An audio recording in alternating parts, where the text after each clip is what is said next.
Button check. Button check.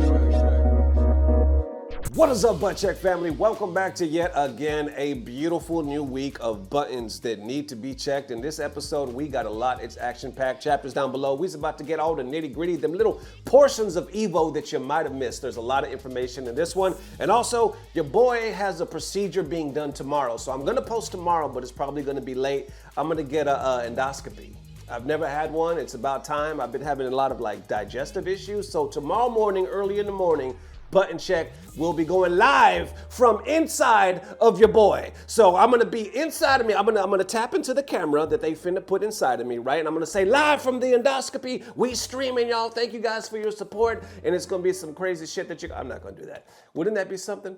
I was actually joking with my wife saying, if I could tap into that camera and go down, I would live stream. Oh, I would live stream, and the things we would find together, that would probably be gross as hell. Anyway, I just wanted y'all to know that was going on, so I will post tomorrow. That's the plan anyway. I'm assuming it's a quick procedure, you know what I'm saying? But either way, I'll see you guys tomorrow. But for now, I'm gonna see you right now. Let's get some buttons. Let's go. All right, first up for that DOA6/7 community is very pissed off.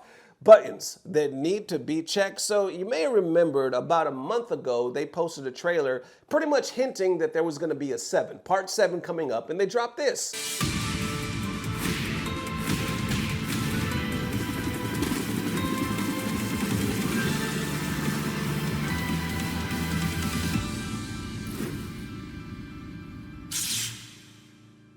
This was a good trailer. I think it's very underrated. Whoever was in charge of putting this together, they need an Emmy, a Grammy, an Oscar. What do you give people that make stuff like this? Oh, hey, I didn't know we were back. Anyway, they dropped that about a month ago. Okay, so now we're like, okay, high hopes. There's probably a 7 coming, probably next year, maybe the year after. But they're also expecting announcement, especially at EVO, for Dead or Alive 6, because you got Dead or Alive 6 last round, which I believe is just like a reinstallment or like a relaunch of the original DOA6 back from 2018, 2019, something like that. So everybody was expecting an announcement. So we're waiting for 7. We're gonna get some rollback. We're gonna get some crossplay. We're gonna get something real cool because they're gonna make an announcement. Then they drop this. So right here they posted this saying, Mai and Kula joined Dead or Alive 6 last round as the SNK collab DLC along the visually enhanced stage, Lost Paradise. Then they drop this.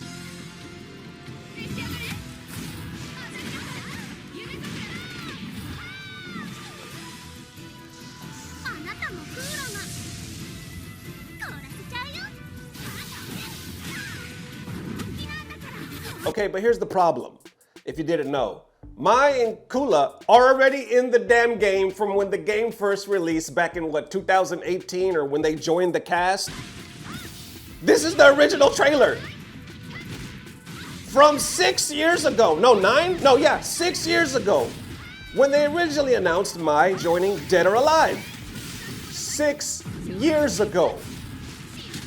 So on top of that, the community's kind of pissed off, like, wait a minute. Your announcement is to announce that we have to pay for 2 characters that were already in the game over 6 years ago. And on top of that, you got an enhancement to a stage. Not a new stage, an enhancement to a stage. So then you got the FGC up in arms, man. They firing some major shots. And I was gonna read the tweets to you, but I noticed Mike. Right, I noticed Mike Hollow, he read the tweets, and I think he read it on his damn birthday. Hey, happy late birthday to Mike, and I figured, let him read it, because I don't like reading. So here you go, let's watch Mike. From Silent John, what kind of crack are they smoking to come up with an idea like this?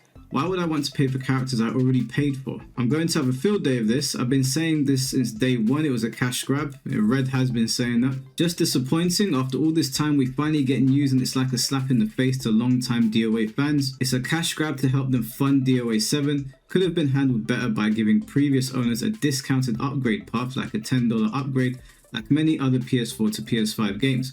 Also on PC, there is very little reason to pay $40 for slightly tweaked graphics. Basically paying for a balance patch at this point. I generally was considering trying this out, but no word on crossplay or rollback is a massive concern to me.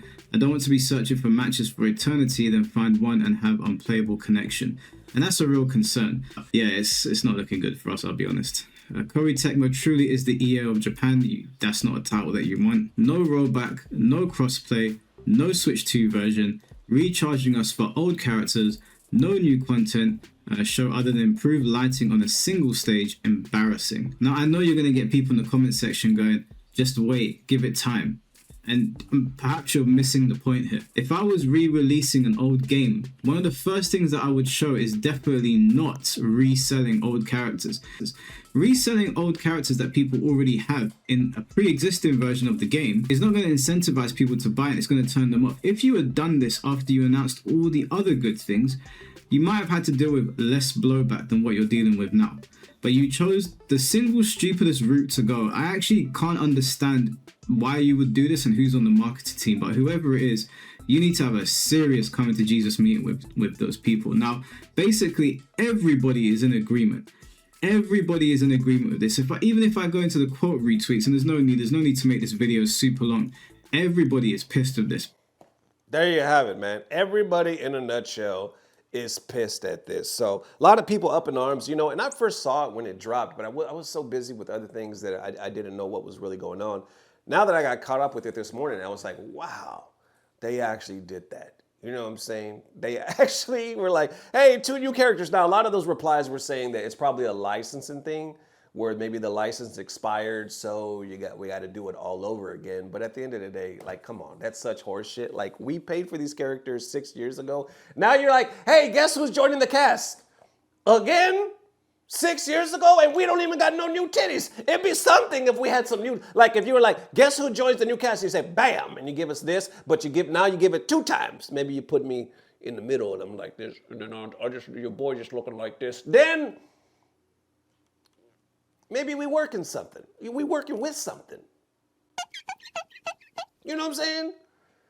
But you taking this away and just giving us 2 characters that we already paid for on top of an enhanced stage. And guess what? Remember that one stage? We gave it new lighting. Oh, and there's new lighting up in here. No crossplay, no rollback, just that.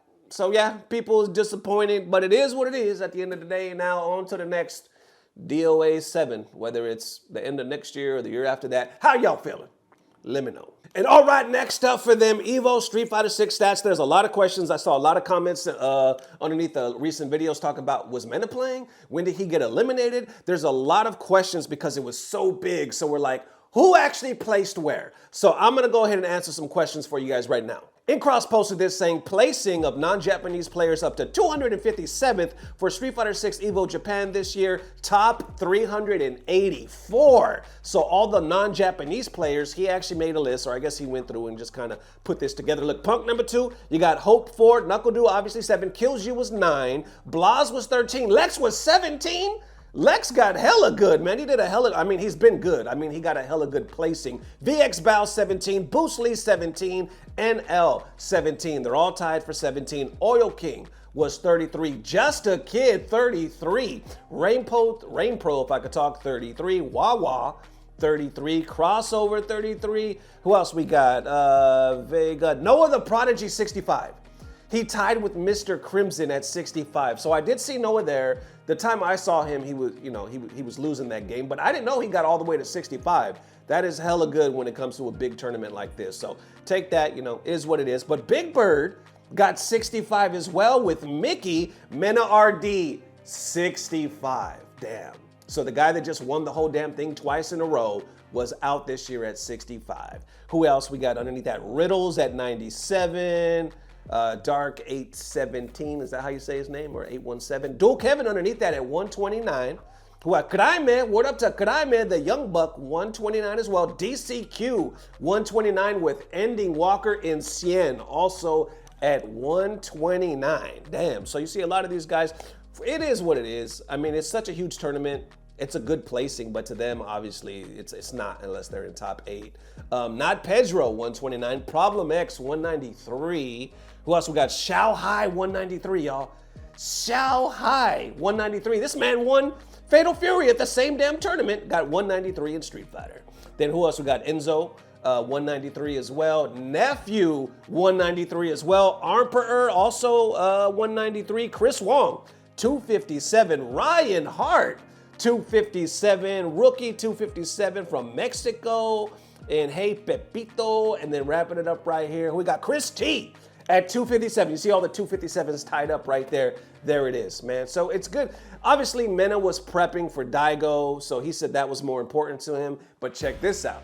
EVO made a statement after the whole Punk T-Bad thing, talking about EVO Japan is finally reaching its peak. Thank you so much for post sharing and impressions and more. But on the other hand, we noticed some strong language and aggression content directed at certain individuals or players. Fighting games are a sport that can only exist with opponents to face. Let's not forget to show respect to the players and the community, and together build fighting game festival, or build the fighting game festival, right? So they're like, yo, let's show some respect. But you got the Japanese FGC actually responding, saying the people who listen to the words like that are the ones who wouldn't do something like that in the first place, right? And then why don't you offer some criticism of Punk's provocations too? So they're like, why don't you talk to Punk like that? And Punk trash talk is like flexing. So if you want to regulate it clearly, then you'd probably need to set up a penalty like the NFL taunting rule, right? And then you can't really expect manners from the fighting game crowd. Huh? And then continuing on saying, it's hilarious that the EVO who forgot to respect the Kimono Michi community is the one saying that. Real comedy is tough, huh? Underneath that saying, so does that mean from management's perspective, the flex shaming is considered aggression content and it's okay as an official stance? And then what a sad thing. I think you have another one as well saying, oh yeah, so John Takeuchi posted this saying, Punk, he even proposed to Higuchi. He even proposed to Higuchi, an artist, I believe a Japanese artist, posted this, and you see the Kami with the tea bag to Higuchi's guile holding a damn engagement ring as well. So getting in the knee, doing a tea bag and an engagement stance at the same time, which is hilarious because if you don't know, Punk proposed to his girlfriend right before top 8. So that's hilarious. But what I didn't know was, I didn't know that Higuchi and Yamaguchi were students. I didn't know that they came up under Momochi and his wife, which Chaco Blanca, if I'm saying that correctly. I didn't know that they were students of them. This was posted from High Fight saying 10 years ago. So there's actually footage of Momochi and them watching them play and making statements as well. Check out this footage. Momochi says, who the hell said Punk mellowed out?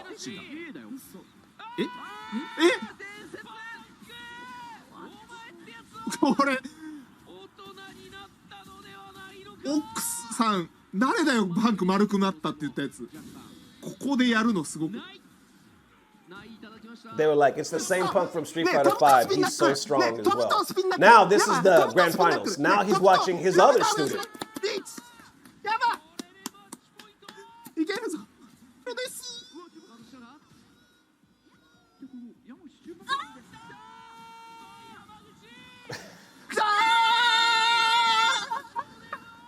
マジ痛いな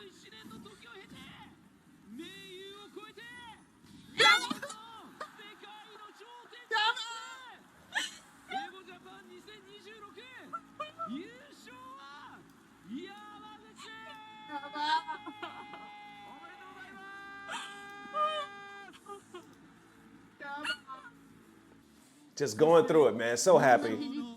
So happy. All right, so check that out. We got more, trust me. But so far, it looks like the Japanese community, and I read some other comments, they definitely feeling some type of way of Punk doing that teabag. There were other people, though, in the community laughed about it. You know, Punk, Team Reject made a statement saying, hey, we're going to be so busy on EVO, and it's so big. We apologize in advance, but we will not be able to accept any gifts or take any pictures with the community during EVO because it's going to be just so busy. So please forgive us. Punk made a statement shortly after, maybe some other pros as well, saying, I am not a part of Team Reject, so if anybody wants a picture, if anybody wants an autograph, please feel free to ask me. And so many people did because they were tagging Punk. I was seeing all these posts just saying, thank you for the love, Punk. A lot of people showing the love, right? But anyway, fast forward to the teabag, people's feeling some type of way. Obviously, they're like, this is disrespectful. If you're going to talk to us to show some manners, why not talk to him to show some manners? And I gotta say, like, real talk, I think we're forgetting like how this whole thing started. Because for one, yes, he teabagged him. And for two, yes, it was in Japan. But at the same time, Higuchi, and by the way, y'all been roasting me in the damn comments talking about, you're not saying his name wrong. It ain't Higuchi, it's Higuchi or something like that. Let me know, man. Boy, I'm working with a GED. I'm working with it. Remember these? Remember these? Ain't these good? Listen, I'm working with it. Higuchi. We're going to say Higuchi for now. Anyway, Higuchi started the shit. The young man wanted to smoke. Do y'all not remember back in Cap Cup, just like, what, a month or two ago? He called out Punk online talking about, I'm going to take this dude out. Punk responded saying, he's finished. He don't even know it yet. But they never got to run the set because Punk had visa issues. He couldn't make it to Cap Cup. So he was automatically DQ'd.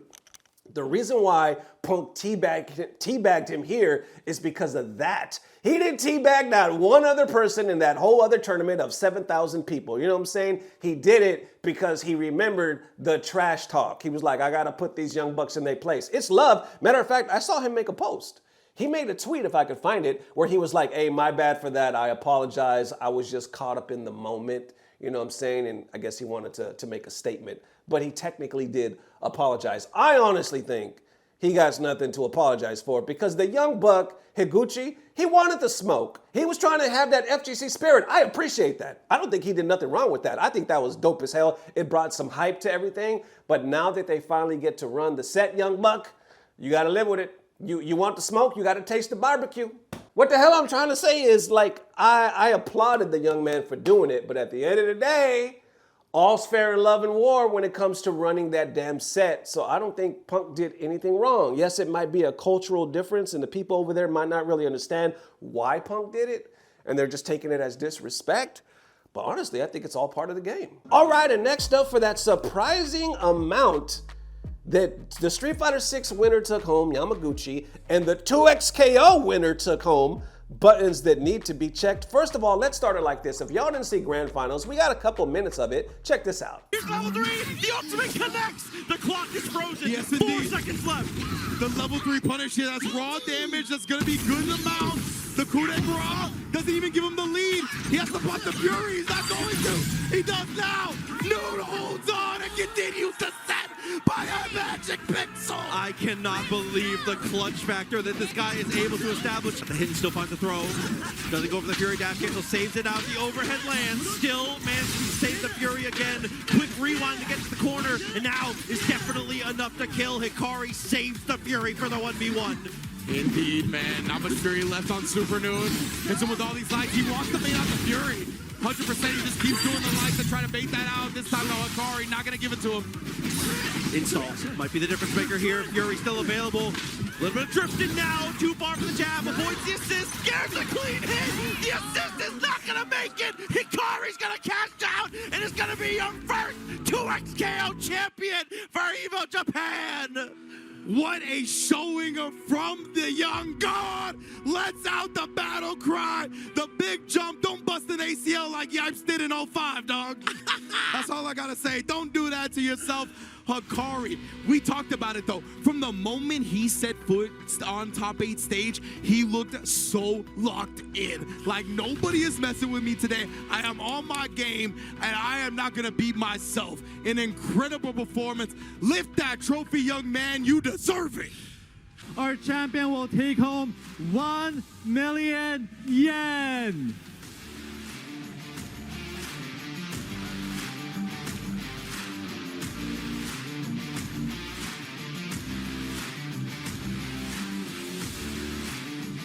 Okay, so if you notice, he's holding up a big ass check saying 1 million yen. Man, it's so like off compared to USD. Like you see that amount, you're like, whoa, these guys are banking, right? But if you really look into it, you're like, damn, the currency is hella crazy when it comes to the difference. So that check said 1 million yen, but in USD, in good old American dollars, what we're used to over here, that is just over a little over $6,000. That damn check said $1 million, and what he actually brought home was like $6,361.28. I don't know if that's like how taxes work over there, but you know what I'm saying. Now, because the devs of 2XKO made this huge announcement not too long ago, they were like, guess what? We're taking a lot of the money that we made from the skins and stuff in the game, and we're blessing these 3 EVOs. We're talking about EVO Vegas, EVO Japan, and EVO France. We're gonna give them an extra $75,000, and that's not even including, I think they put an extra on the duo as well. But either way, so they spread that out across top 24 or something, you know, something like that. So Hikari in advance, wait, is it Hikari or Hikari? Look at these. Anyway, you know what the hell I'm trying to say. Hikari, instead of taking 6,000 because of the donation from the devs, now took over 36,000, almost 37,000, because this team understood how we can give more to the players and sell some damn skins. No pay-per-view needed. No pay-per-view needed. Just sell some damn skins, get back to the community like they said they were going to do in the first place. You got to give it to them. Whether you believe the game is going to live or die or not, seem to be doing the damn thing. Like the Cannon Brothers and stuff, they seem to be living up to their word so far. Anyway, now Hikari got that check. He's going home with over $36,000, almost 37. Now, when you go to Yamaguchi, who won Street Fighter 6, the biggest, matter of fact, the new Guinness World Record, the biggest fighting game tournament ever in history. That man went and took a check home of $25,000. I think the check said something like 4 million yen or something like that, but to USD, it's just a little over $25,000. That means compared to a game like 2XKO that might not even be alive in 2 years, we don't know. That's not me talking shit. That's just me saying we don't know. Not having any of the numbers, nothing had the numbers. This was the biggest fighting game tournament ever for Street Fighter, for fighting games, period. Got over $10,000 more than the Street Fighter 6 champion, all because the devs came in and said, we want to show support. Now, Capcom's excuse or reasoning could be, well, we do the $1 million, baby. They're not doing the $1 million, we doing the $1 million. But of course, the argument to that is as old as time, where people is like, yeah, but only one person gets that. You know what I'm saying? It's only one check. Y'all split is dog shit. Like even EWC, is that right? Yeah, EWC does it better than you guys. So that's not really a good argument. Yes, it is something. Don't get me wrong. Ain't nobody gonna be mad at $1 million at the end of the day. So that's cool. But at the end of the day, this just seems like it, I don't know, it shows more consideration for the players. All right, and next up, we got the OG hunt. Ryan Hart versus Betty. We got some quick highlights. They had technical difficulties. The damn screen shut off. So we'll cover that. And also going into that Guinness World Record book that I said for Street Fighter just now, they did it. They actually certified them right there on stage. So we'll get that. Because Hungrybox spoke out about, technically it's not, we did it bigger one time. People they fired shots back. Let's get it. Let's unpack. Standards first to 10, or first to 15, or whatever, or long set. It's a series of long sets. Mm-hmm. So it is a 2 out of 3 first to 6 wins. Okay. So meaning, let's say if Betty wins the first to 6, then you take a break, like a 5-minute break right there, and then we do a second set. And if Reinhardt wins the first to 6, then we do a final third set to see who is going to win that first 6, and that will determine our victor. For the level 3, that's a professional killer right there. Yeah. She saw that her starter was low jab, so she knew like if she spent it all, she wasn't going to win. But you know what? We're going to spend it right here, though. Dominant first game, I would say. Remember, this is the fill-out, It is the fill-out, but man, she walked him down. See Ryan trying to space out those tiger knees a little bit. You did mention that earlier, so we're seeing that more represented here. Ooh, you know what? It's all right. If you guys got some old TVs at home, you know what this is about. It's okay. And the match is still happening. That. Okay. Shout out to production. Yeah, no way. We'll compensate this from the small. But come on, no, leave it on the side. Yeah, but he just did the OD Tiger Nexus combo right here. Getting the combos. There we go. Like, we're back, baby. You gotta give them props. I mean, right there, man. VHS now they're style. just focusing on the screen. Okay, blocked. Yeah. Trying to get the perfect parry, the low 4 from that close. Okay, I would say that's risky, but you know what? Why not? Yeah, maybe he was like, okay, I think she's going to maybe walk back or walk forward to try to throw me. I need to press a button right away, right? Yeah. That's the best way to press it, too, because that's the only way you can combo it from that. I'm going to be very honest with you. Yeah, you think so? That's big. That's a big button. That's a lot of frames to whip punish. I respect that. Did he hit? Ooh, yes, he did. That's enough. Look at that. Take out those knees.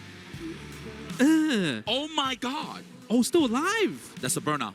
Get out of Standing here. fierce. That's guaranteed meaty, stand fierce. But then Yeah. you So gotta Ryan worry. didn't do that bad. Oh, no DP there. I'm wondering if he wants a different setup possibly. You know what? I'm not But gonna Betty lie. came to Betty play. has been teching a lot, so Yeah. I feel like Ryan Hart should be representing a little more of a shimmy side of things once he gets Betty into the corner. But Betty got all the cash in the world. Are we gonna go for the level 3 just out of respect? 1000%. Come on now. It also gives you a breather to think about, right?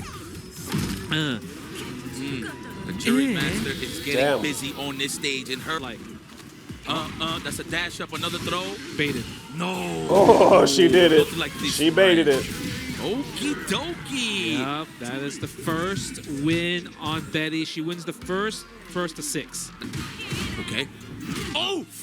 Not the dome. Oh. The low, strong with punish. Spend the bar, level 3. This is a steamroll game. Yeah, I think she's getting comfortable. Look like she got places to go. She got pools to play. She got pools. She do got Our state, and you got to make a decision. Tries to go for no. You got to spend it, Ryan. uppercut. The sweet So spot. Ryan of the ties it up DP right here. Missing. He already lost the that first set, must though. hurt Betty right there because you know we mentioned that her anti-airs are not like the greatest. You know they're not like 10 out of 10. Yeah. Right. So the fact that she went for a DP and it just like missed that could be discouraging. You don't know. That would have been a nice little Now price she's tag up on it. Big 5-4. chunk. Uh-oh. I space traps. I Ryan just got a perfect. DP. Here we But go. shit, this Guess is for match game. point for her. Oh, look at that. throw, of course, and there you have it, ladies and gentlemen. Another head on the mantle. Only this time it's Ryan Hart. Betty conquers the OG hunt. Betty Spaghetti. Man, that was a really fantastic set. Obviously, from the first set in general, like she was super dominant. But the second one was extremely competitive, right? Ryan Hart was pressing more buttons, you know, more standing medium punch, delay as well too, like you're mentioning, standing heavy punch as well. But the problem is, I think Betty's game plan was really good. All right, shortly after Betty posted this saying, Ryan, son, thank you so much for real. That match was seriously so much fun. And of course, it's nothing but love between the two. Well, shortly after, or somewhere around that time, EVO was certified. Right here saying it's official. It has been certified by the Guinness World Record as the largest tournament for a single fighting video game in history, consisting of 7,168 Street Fighter 6 competitors. Thank you to every player who made this history with us. Shortly after, Hungrybox could not help himself. And he was like, well, technically we did this. He said, technically it wasn't. And he posted the stats for the box. You see the AI overview right here. He said back during the pandemic, we set the Guinness World Record for the largest open bracket video game tournament with 8,158 entrants. But I guess there's a difference, right? Because he's talking about online versus offline in Smash versus Street Fighter. Community responded. You got one person right here, kind of like, I guess, taking that perspective, saying Smash isn't a fighting game and yours was online. Pathetic. Nothing comes close to Street Fighter, but somebody else kind of fires back to that saying, well, your fighting game isn't a game because it's too colorful. Shut your bitch ass up. Your fighting game isn't a fighting game because it's too colorful. So basically that was his rebuttal to that Street Fighter statement saying, y'all just say our fighting game is not a fighting game because it's too colorful. Shut your bitch ass up. That's interesting. So on one hand, Hungrybox said, well, technically, you know what? He's made a separate post about that. I've seen that. It's not the first time he's made that post, but that was my first thought. No shade against Hungrybox. I actually like the Smash community and stuff like that. Like, I think they've done so much. And I've known them since the beginning because they're always like right here with us, any tournament I've ever been to. Anyway, long story short, what the hell I'm trying to say is when he said that, I was like, well, yeah, for one, that was during the pandemic. Everybody was at home. So yeah, that gave you a better chance. Now that doesn't take away from what you did, but it was online.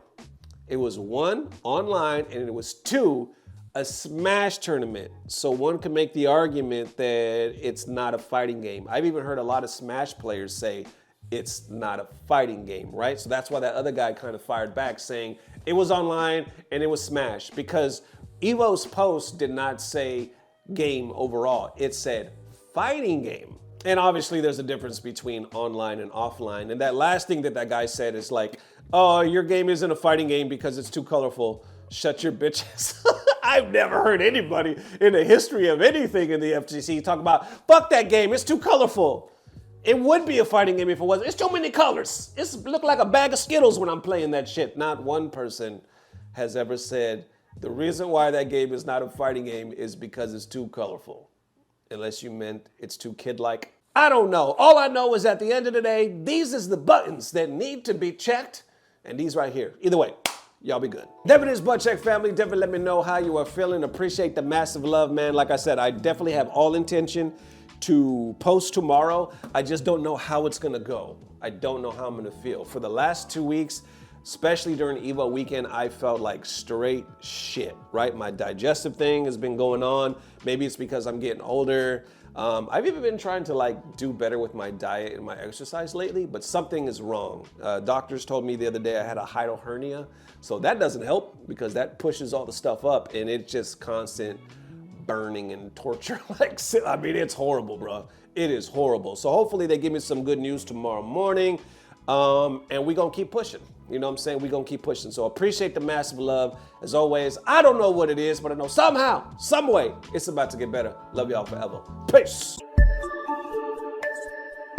Blah, blah, blah. Subscribe.